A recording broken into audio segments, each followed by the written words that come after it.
Bonjour à tous. Un petit mot pour les parents pour commencer. Alors voilà, cette semaine, nous allons avoir deux fils rouges. Le premier, ce sera la découverte des chiffres et des mathématiques, l'histoire des chiffres et des mathématiques dans l'humanité. Et je vais proposer des activités associées. Et le deuxième fil rouge, ça va être une semaine Claude Ponty, qui est un auteur de littérature jeunesse bien connu, original, qui a l'habitude d'inventer des mots, qui a l'habitude de mettre beaucoup d'histoire dans ses dessins, et qui plaît aux petits, comme même, c'est même étudié au collège et au lycée, parce que c'est souvent, aux différents âges de la vie, on y voit différentes choses, et puis c'est souvent un petit peu philosophique aussi. Voilà, donc aujourd'hui, moi, je vous raconte l'arbre sans fond.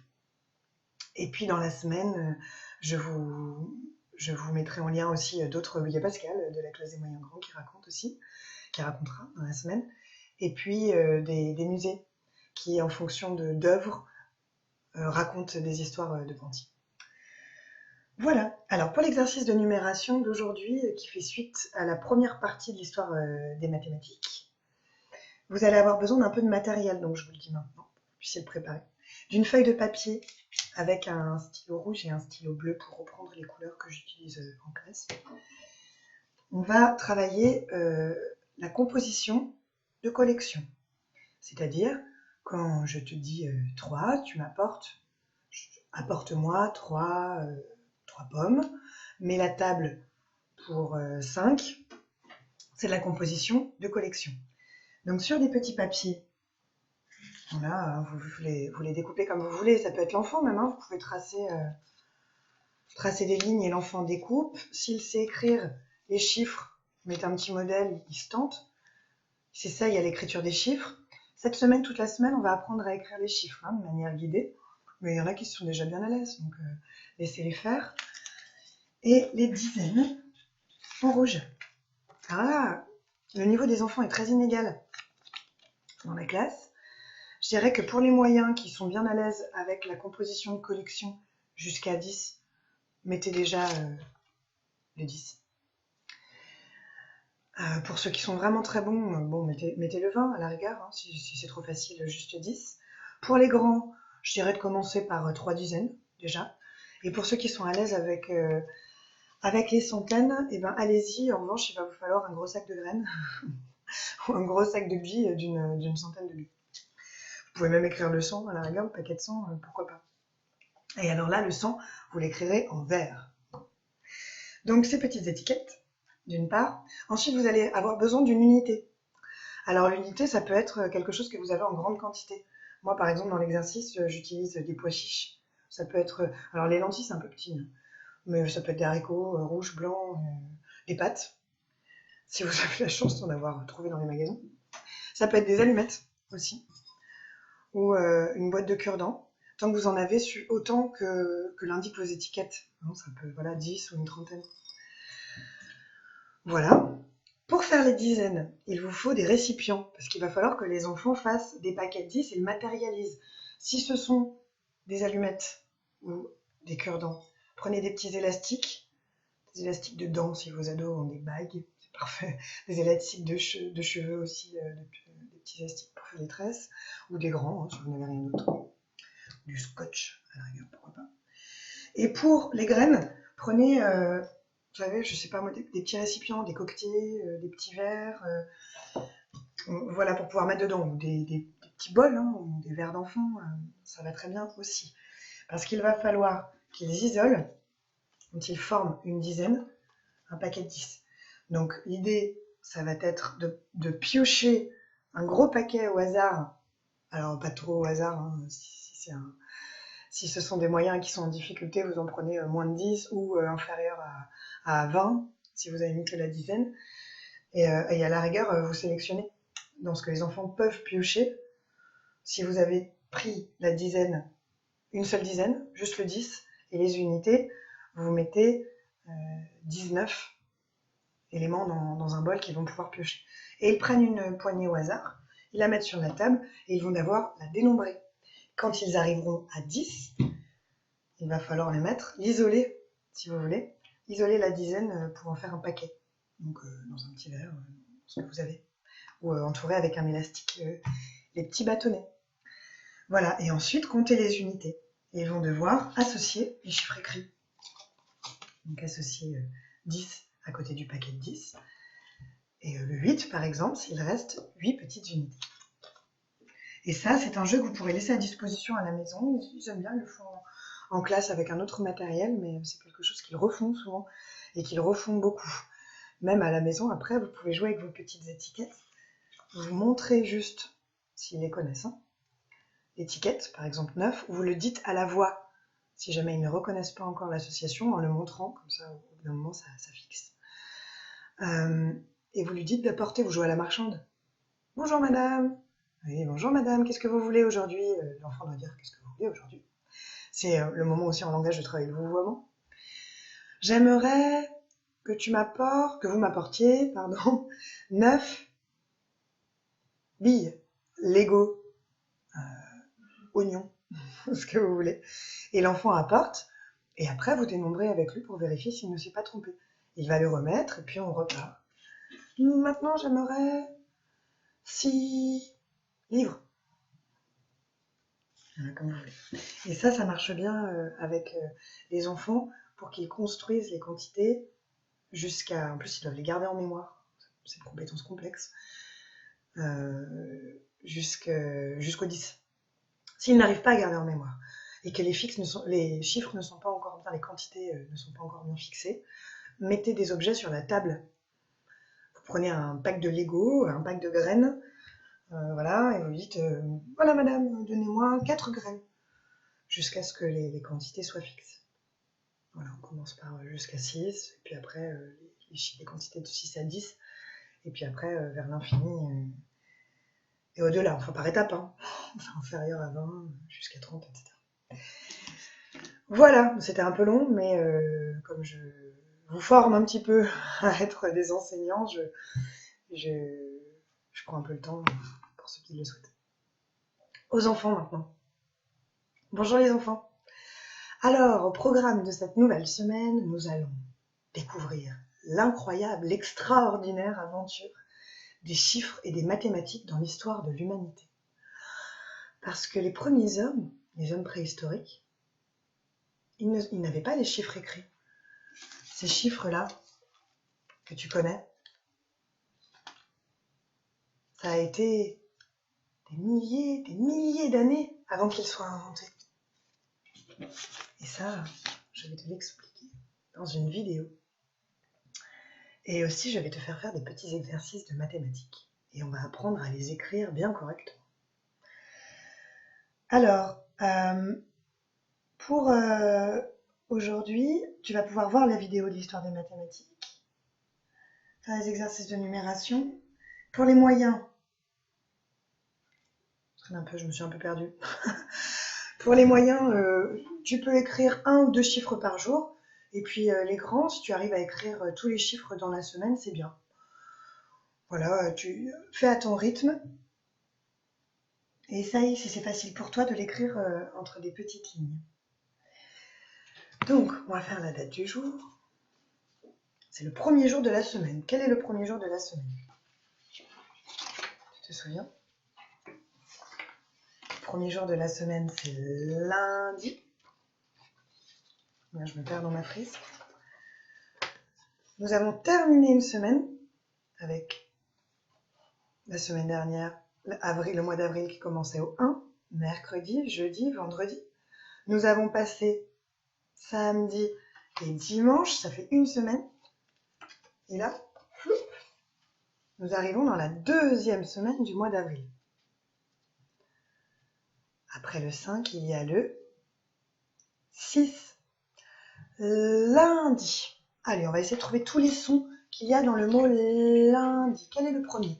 Lundi. Qu'est-ce que tu entends au début? Lundi. Le L. Et après, qu'est-ce qu'on entend? Lundi. Un. J'écris un. Lundi. Di. Qu'est-ce qu'on entend à la fin? Lundi. I. D. I. Un. D. lundi. Alors, je barre. Ploup. Si aujourd'hui nous sommes lundi, demain nous serons quel jour?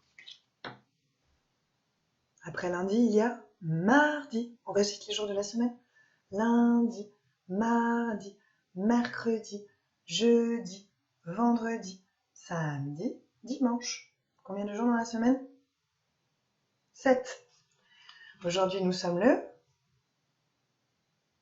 6. On compte jusqu'à 6. J'ai perdu mes Lego. 1, 2, 3, 4, 5 et 6. Tu te souviens? On apprend les compléments à 10. J'ai 6 Lego. Combien il m'en manque pour faire 10?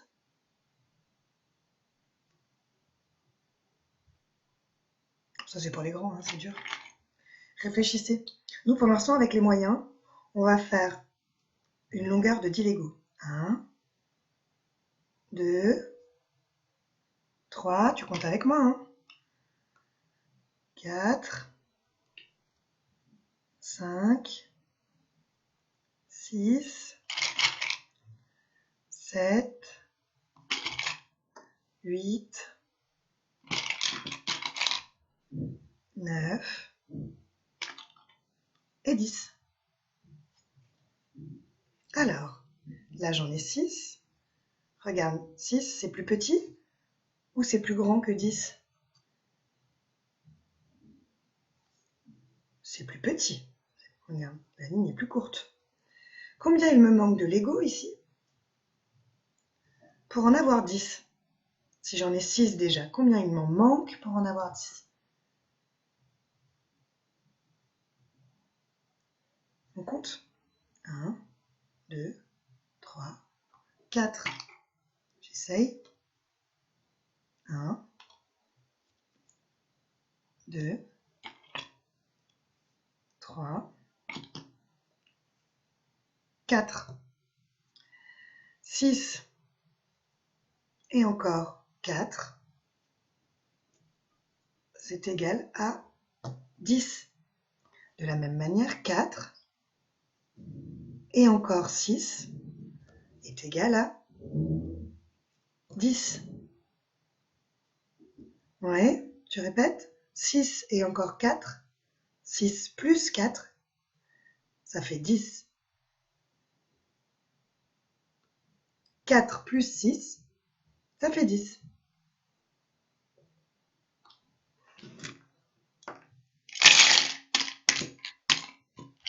Allez, là, je te fais tomber. C'est l'heure du bus magique. Je vais faire un peu de place. Et je vais installer mon petit musée.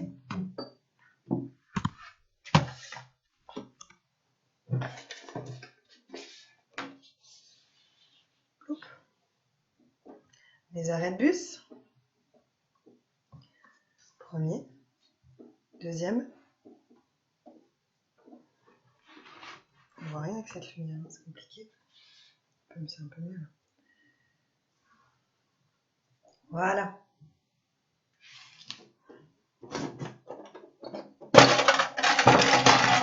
Hop, je vide mon bus. Par terre, les passagers. Bus magique. Mon générique. Alors, dans mon premier arrêt, je vais faire monter arrêt Sainte-Blandine. 1, 2, 3. Tu mets 3 sur tes doigts, tu te souviens? 3. Deuxième arrêt, arrêt centre commercial. Je fais monter. 1,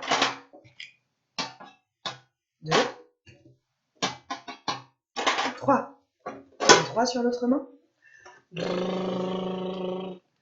Musée, tout le monde descend. Combien de passagers vont descendre?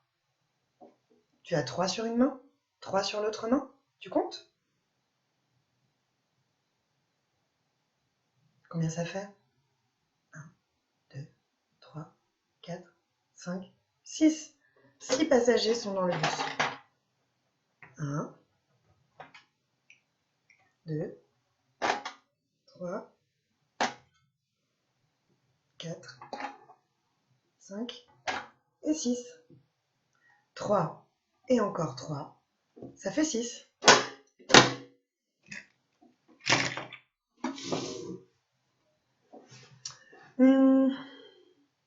Tu es prêt? Je vais faire un exercice plus difficile. Cette fois, il y a des passagers. Est-ce que je peux reculer encore un peu? Voilà. Cette fois, il y a des passagers qui vont descendre du bus. Ça veut dire qu'on va enlever sur nos doigts. Il y en a qui vont monter. Et là, il y en a qui vont descendre. On va les enlever de nos doigts. Tu devras me dire combien il y en a dans le bus. Allez, je le fais avec vous le premier. Arrête, Sainte-Blandine. 1, 2, 3, 4, 5, 6 et 7. Tu mets 7 sur tes doigts.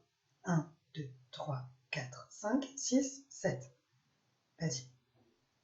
Tu les gardes bien. Brrr, centre commercial. Et là, il y a des passagers qui ne veulent pas aller au musée, mais au centre commercial.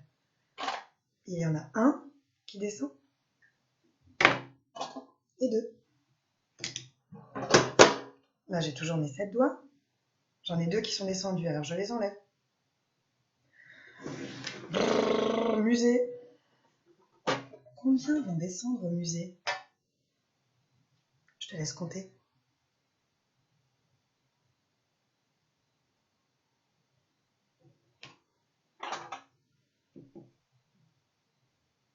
1, 2, 3, 4 et 5.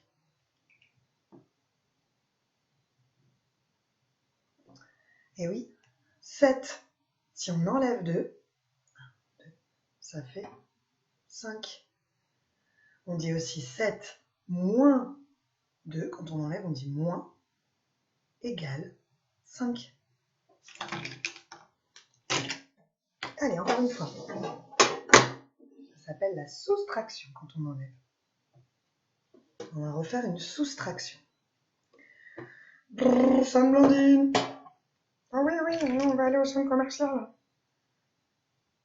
1, 2, 3, on va aller au musée. 4, 5, 6. Tu mets 6 sur tes doigts. Ça fait comme ça. 6. Brrr. Centre commercial. Ah oui, non, on va aller s'acheter des trucs. 1, il descend. 2, il descend. 3, ils descendent. J'enlève 3 de mes doigts. Brrr. Musée. Combien sont restés dans le bus?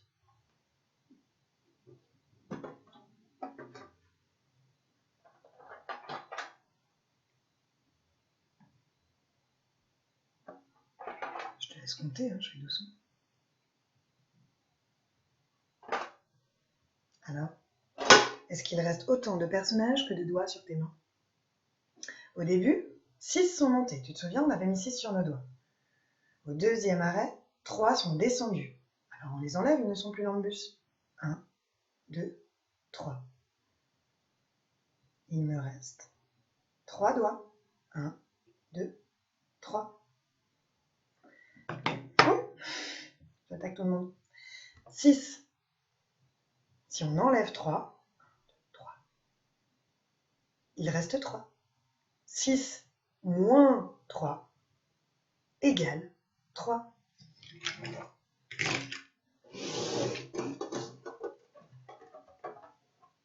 Allez, une dernière fois. Et là, cette fois, je vais vite. 1, 2, 3, 4, 5, 6, 7, 8, 9, 10. Centre commercial. J'en enlève 1, 2, 3, 4, 5. Musée. Combien il y en a dans le bus?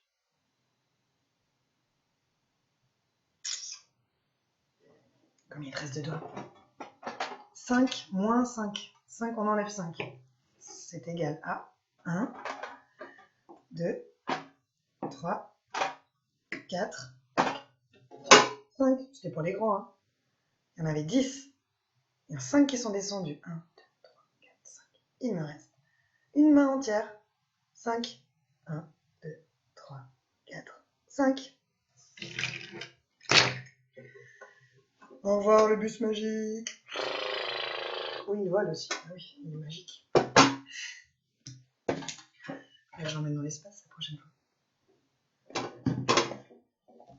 Alors, maintenant, nous allons faire les lettres. Vous les connaissez bien. Maintenant, revoyons un petit peu. Je me suis perdue dans mes lettres. Le son que font. C'est comme ça. Compliqué avec la lumière. Et bien voir. Quel son fait cette lettre? Et celle-là. I. A. U. I. Oh. A. O. I. Ok. Tu te rappelles des sons que nous avons appris la semaine dernière? Des consonnes? Il y avait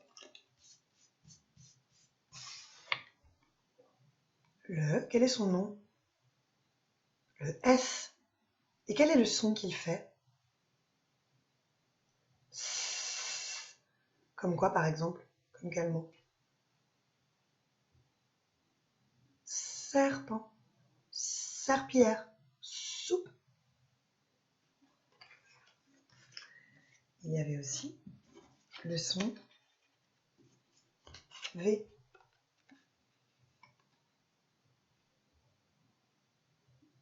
Quel son fait le son V? La lettre V. Je dis n'importe quoi. Il y avait aussi la lettre V. Pas le son. Maîtresse. Et quel son fait la lettre V?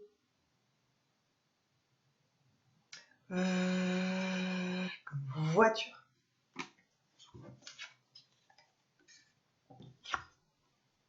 Et celle-ci, quel est son nom?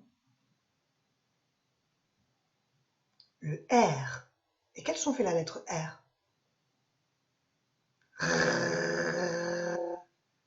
Comme Raymond, Rose.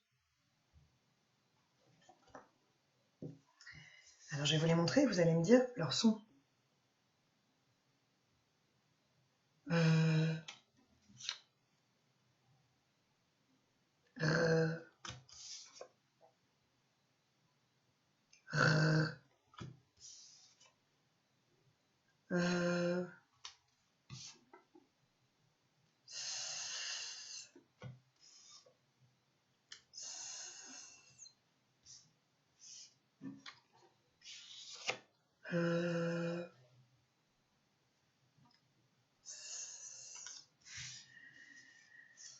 Regarde. Trouve les 3 S qui font S.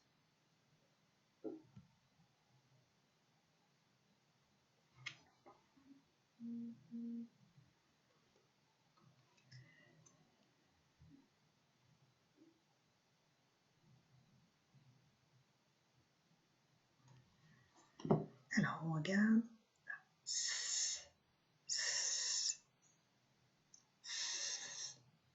Trouve maintenant les 3 lettres, les R qui font R. Tu les montres avec ton doigt.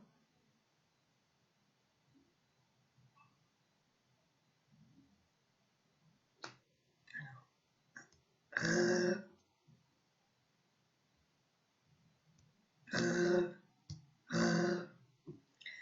Trouve maintenant les 3 lettres qui restent. Ce sont les V qui font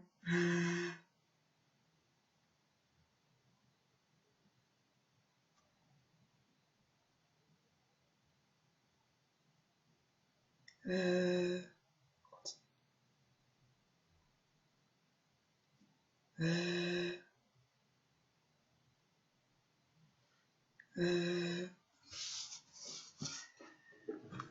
Eh bien, cette semaine, comme tu es très fort, très forte, je vais t'en montrer 3 autres. Je vais t'apprendre la lettre qui s'appelle M. Et elle fait comme ça. Comme moto. Maison. Maman. Ma, me, mi, mo, mu. Tu répètes?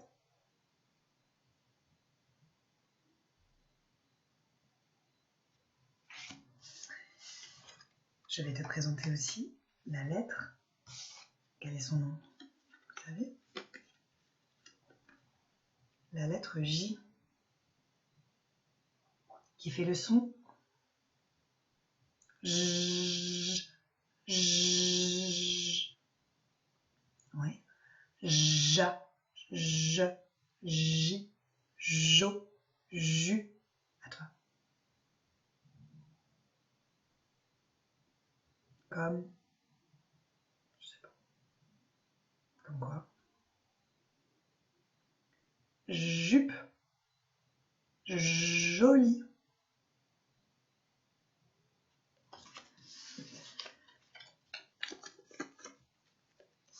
Et la lettre F,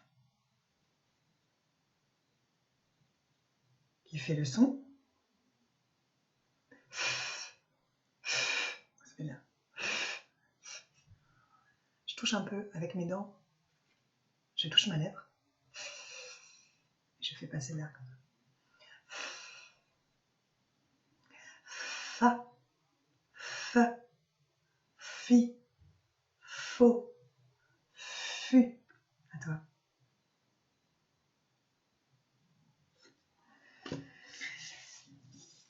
Je te les remontrerai demain. On les apprend. Là, on a un petit peu révisé sur la semaine dernière. Ça a pris du temps. Notre petit bien langue de la semaine, alors. Oh, bah oui, j'allais l'oublier quand même, maîtresse.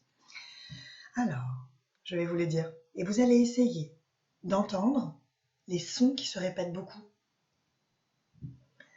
3 gros rats gris dans 3 gros trous creux. Encore une fois.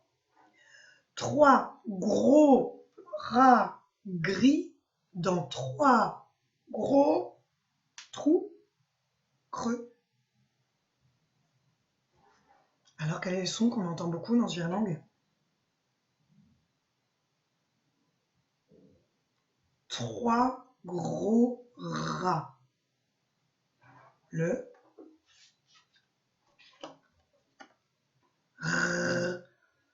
3 gros rats gris dans 3 gros trous creux. 8 fois R. 8 R. Mais il y en a un autre aussi. 3 gros rats gris dans 3 gros trous creux. On entend 3 fois. C'est le T. 3 gros rats gris dans 3 gros trous creux. Un petit peu.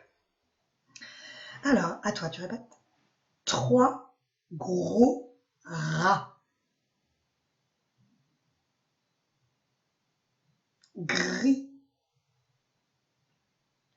Dans 3 gros